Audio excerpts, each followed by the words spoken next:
కన్నాను అని తెలిసిన రోజున శాశ్వతంగా నీకు నేను తోడుగా ఉంటానని మాటిస్తాను.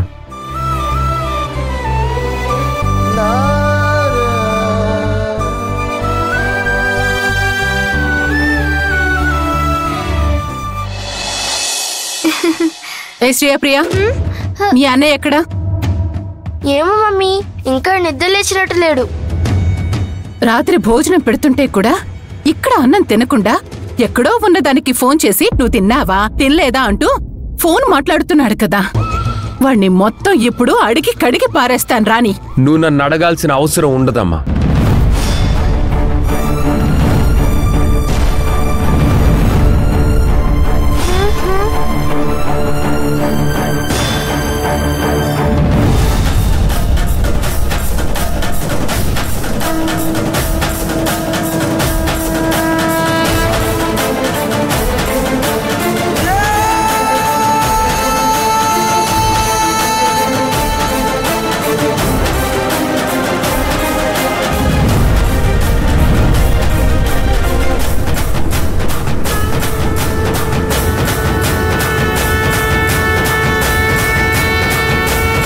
మంజుని తీసుకొచ్చేశాను. ఇక మంజుకి ఫోన్ చేసి తిన్నావా అని అడగాల్సిన అవసరమే లేదమ్మా. దీనెందుకు ఇక్కడికి తీసుకొచ్చావు? మంజు అక్కడ ఉండటం అంత సేఫ్ కాదమ్మా. వాళ్ళ మేనత్త త్రిపుర గయ్యాలిది. అందుకని తీసుకొచ్చావా? అందుకని కాదు. మరి అమ్మా,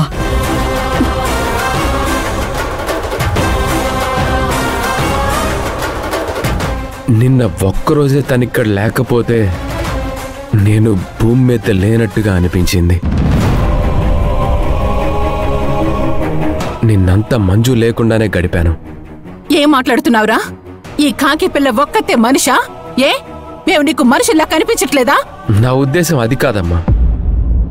మంజు లేకపోతే నాలో ఏదో తెలియని వెలితిగా ఉంటుంది. సత్య, నువ్వు ఈరోజు చాలా కొత్తగా మాట్లాడుతున్నావు. అవునమ్మా, కొత్తగానే మాట్లాడుతున్నాను. రాత్రంతా తనతో మాట్లాడితే కానీ నాకు అర్థం కాలేదు.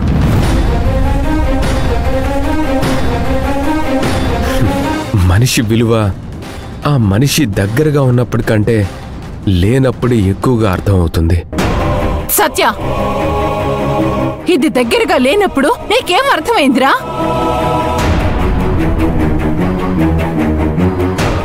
నిన్నే అడిగేది.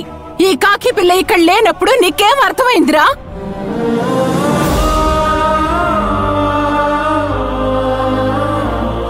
తన ప్రేమ అర్థమైందమ్మా.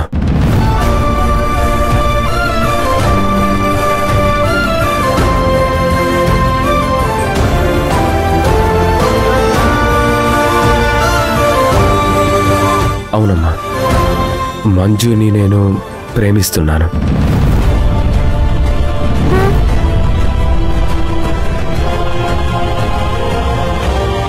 అందరి ప్రేమ వేరు, మా ప్రేమ వేరు. అందరూ ప్రేమించుకొని పెళ్లి చేసుకుంటారు. మేము పెళ్లి చేసుకున్నాకే ప్రేమించుకున్నాం. ఒకరంటే ఒకరం అర్థం చేసుకున్నాం. మాది నిజమైన ప్రేమ అని తెలుసుకున్నాకే, ఇంకెప్పటికీ విడిపోమని తెలుసుకున్నాకే మేము ఒకరికొకరం మా ప్రేమ విషయం చెప్పుకున్నాం.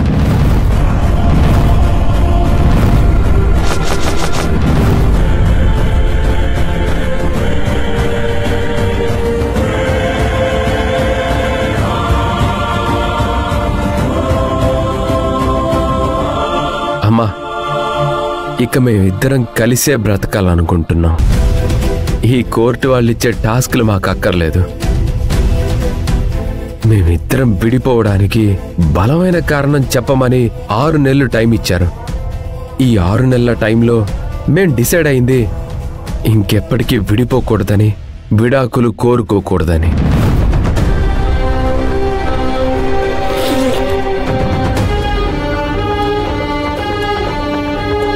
అమ్మా, ఇవి మా డివోర్స్ పేపర్స్. ఇక వీటితో పనిలేదు.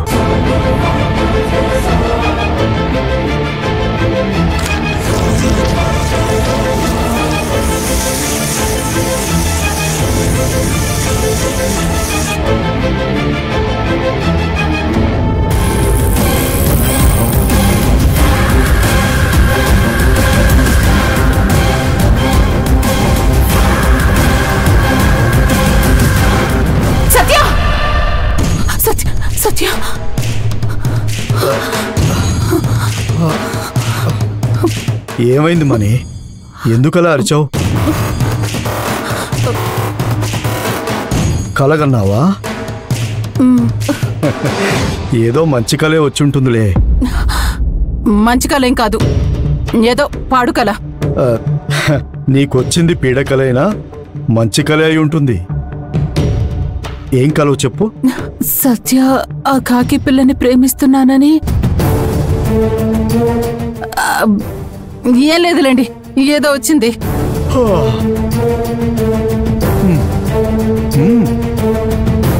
ఉదయం 5 కావస్తుంది. తెల్లవారుజామున కలలు నిజమవుతాయంటారు. ఆ పీడకల నిజం కాకుండా చూసుకో. ఏంటి, సత్య ఆ కాకి పిల్ల పర్మనెంట్ గా కలిసి కాపురం చేస్తారా? అది ఎప్పటికీ జరగదు, జరగనివ్వను.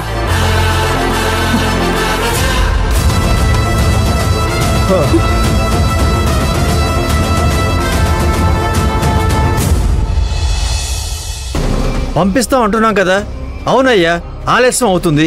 ఇదేమైనా ఉల్లిగడ్డల వ్యాపారం అనుకున్నావా? నువ్వు అనుకున్నప్పుడు సమయానికి చేరడానికి డ్రగ్స్ వ్యాపారం. ఎంతో సీక్రెట్గా చేయాలి. పంపిస్తాంలే. ఎందుకయ్యా ఊరికే కంగారు పడతావు? పంపిస్తామని చెప్తున్నాగా. చూడండి, ఇది రిస్క్తో కూడుకున్న బిజినెస్, సీక్రెట్ వ్యాపారం, సైలెంట్గా చేసుకుపోయేది. మీకు సరుకు వెంటనే పంపిస్తాను.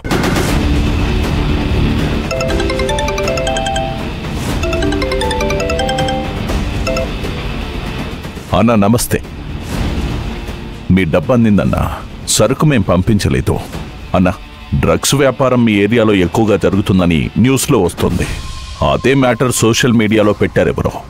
అది రాకుండా జాగ్రత్తలు తీసుకోండి అన్నా. సరే అన్నా. అలాగే అన్నా. అరే వేస్ట్ ఫెలో, నేనొచ్చానంటే పాతాళానికి తొక్కి పడేస్తా. సరే సరే అని స్మూత్గా చెప్తుంటే స్కూప్ ఐస్ క్రీమ్ అంతా కూల్గా టేస్టీగా ఉంటాననుకుంటున్నావారా? చంపి నీ శవం మీద శివతాండవం ఆడతా ఏమనుకుంటున్నావో? బెటరా ఫోను. ఏంటి పిఏ నాకి తలనొప్పి? ఇంకా సరికెందుకు వెళ్ళలేదు? సార్, వారం రోజులుగా సత్య హాస్పిటల్లోనే ఉన్నాడు, అందుకే కుదరలేదు సార్.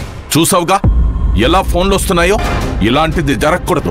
అవతల వాడికి మన నుండి సరుకు వెళ్ళకపోతే మనం డేంజర్లో పడతాం. సత్యను త్వరగా రమ్మను. అలాగే సార్, వెంటనే చెప్తాను.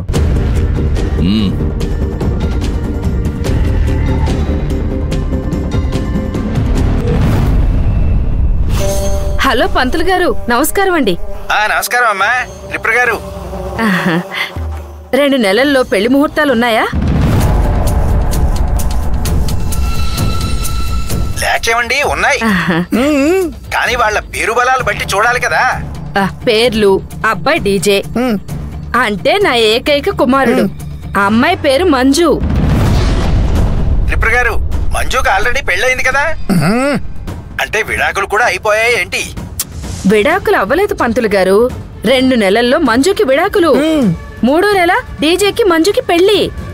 ఇదేంటమ్మా ఆవిడెంత ఖచ్చితంగా అక్కకు విడాకులు వస్తాయని చెప్తుంది? పంతులు గారు, నేను చెప్పేది జాగ్రత్తగా వినండి. అవతల సైడు ఉన్నదెవరనుకున్నారు? మణెమ్మ.